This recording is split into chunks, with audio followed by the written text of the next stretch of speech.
This video features what's new for NetIQ Validator 1.2.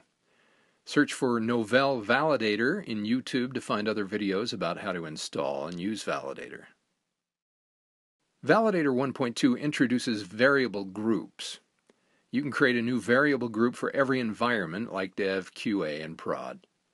This way each environment can have its own set of variables for connections and can account for different tree structures and so forth. You can also rename variable groups. In this case, we'll rename the default group to Dev, and then we'll create a new variable group called Prod. We can then modify any variables, and the new values will be associated to their respective groups.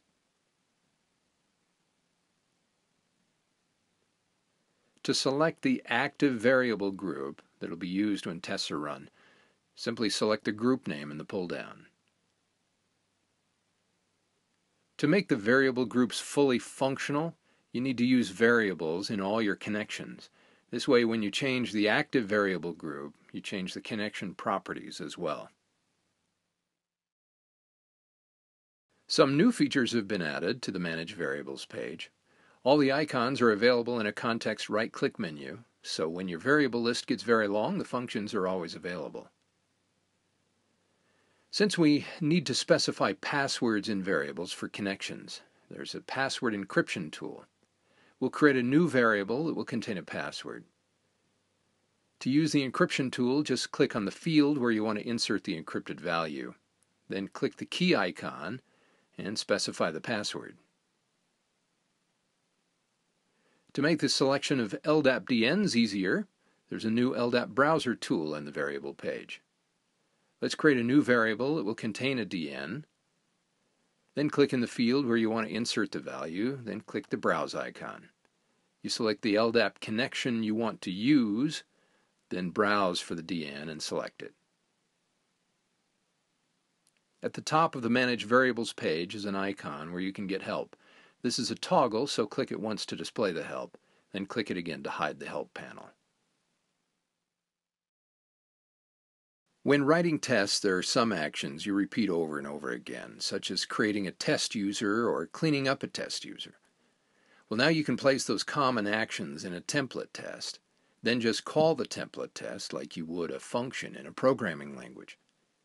For example, each one of these tests creates a test user.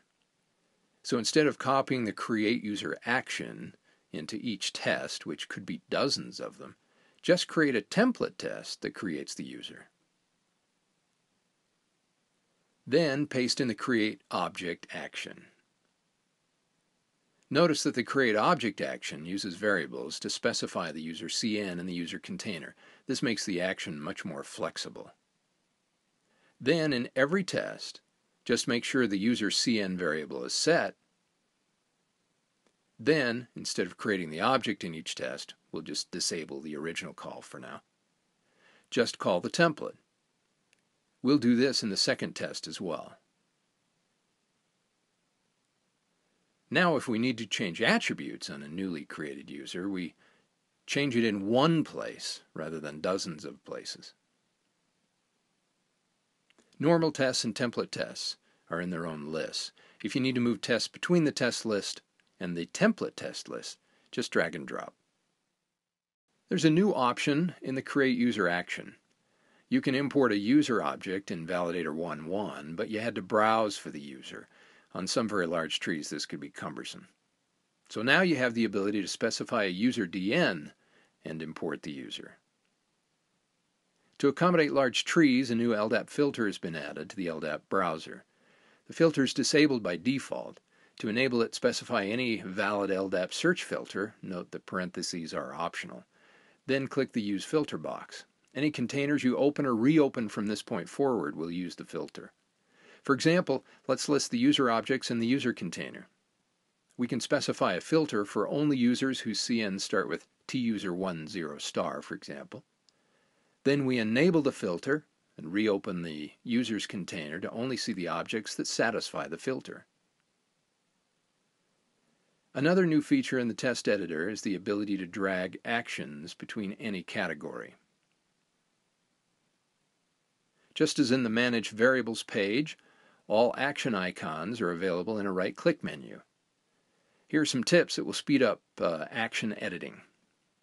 If you want to add an action after a specific action, just check an action, then right-click and select the Add icon. Otherwise, it'll be inserted at the end of the category.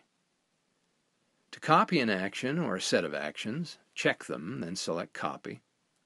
Pasting actions in a specific place is the same as inserting an action. If an action is checked, it'll paste the action or actions after the checked action. Otherwise, it'll paste at the end of the category. And finally, just like the help in the variables page, help is available on this page as well. You can now export and import tests. This is useful when you want to use a subset of tests in a new test suite file, like building a system integration test suite that's comprised of multiple test suites, or when multiple people are working on tests for the same driver. To export, just check the tests you want to export and click the Import/Export icon. Click OK and save the export file. The export file contains the tests along with all referenced connections and variables. So to import, just click the Import/Export icon, browse for the export file, then click OK. If the tests in the export file reference connections that are not in your current test suite, the import process will ask if you want to match up the connection to an existing connection, or if you just want to import the connection from the export file. If any variables are used by the tests in the export file, but they don't exist in the current test suite, the import process will automatically create them. With Validator 1.2, you can now create reports to share with stakeholders. So once a test suite has been run, simply click the Results tab, and then select the report type on the right-hand side, either detailed or basic. We'll select the detailed report. Then click Run Report. It allows you to specify information that will appear on the report, such as who's running the report and why the report was run and so forth. All fields are optional. Once you click OK, it will generate a PDF report that can be printed or saved. The detailed report lists the results of each action within the test, as well as the overall test result. Now let's run the basic report. This report lists the results of each test. Reporting is based on Jasper, so if you're familiar with Jasper, you can create your own custom reports. And finally, we added some features to the Help page. You can follow Validator on Twitter, or use IdeaScale to submit your ideas for Validator, and you can also vote on other people's ideas as well. We're sure you'll find Validator 1.2 easier to use than ever before. It's available at download.novell.com. Thanks for watching.